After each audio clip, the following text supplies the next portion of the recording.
The exercise that we're working on today is very useful, and I think that any dog can only benefit from learning something like this. I'm going to show you how to teach your dog to go and lie down on a mat or a blanket or their bed on cue.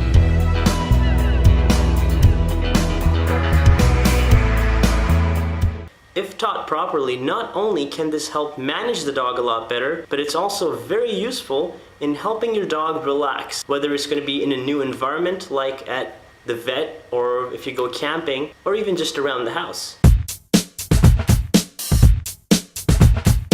So the first thing that we want to do is get the dog to go onto the mat.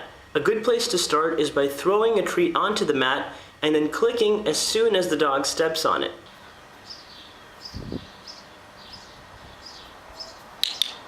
Good.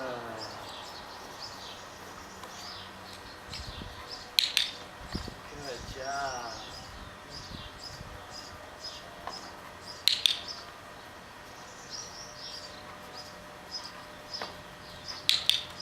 You can also have your dog sit a few feet away, visibly throw a treat onto the mat, and then release them to go and get it, clicking as soon as they make contact.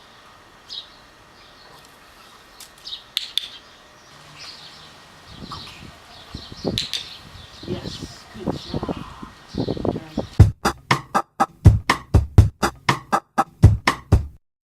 It's a good idea to start clicking the dog for staying on the mat. This is really communicating the idea that you have to go to the mat, you have to stay on the mat, this is where the treats are happening.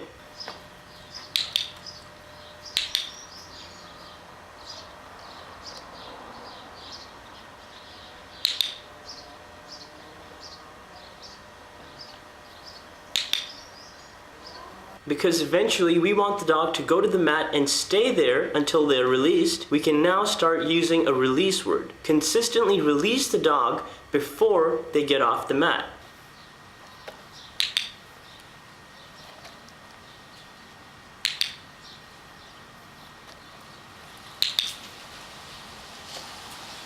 Okay, come on.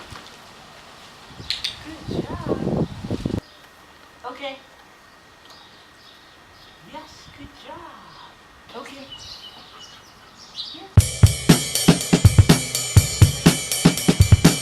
After doing this many times, and possibly for a few training sessions, you should be able to send the dog to the mat without first enticing them with a treat. Pointing and looking at the mat usually works best. Good girl. Okay.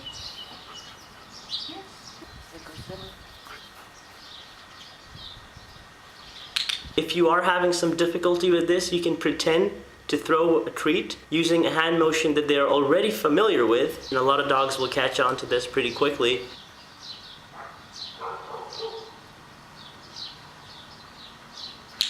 Yes, good job. But once you are confident that the dog will go to the mat every single time, you can start using the cue. Solea, go settle.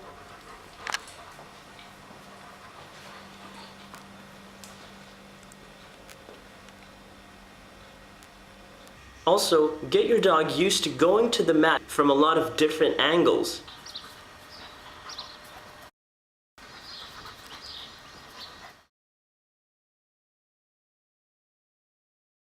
I like to use play as a form of reward, much better than using food, but that's just me. You may have a dog that prefers to eat more than they do to play. I just find it more engaging and bond building to have that kind of interaction with a dog.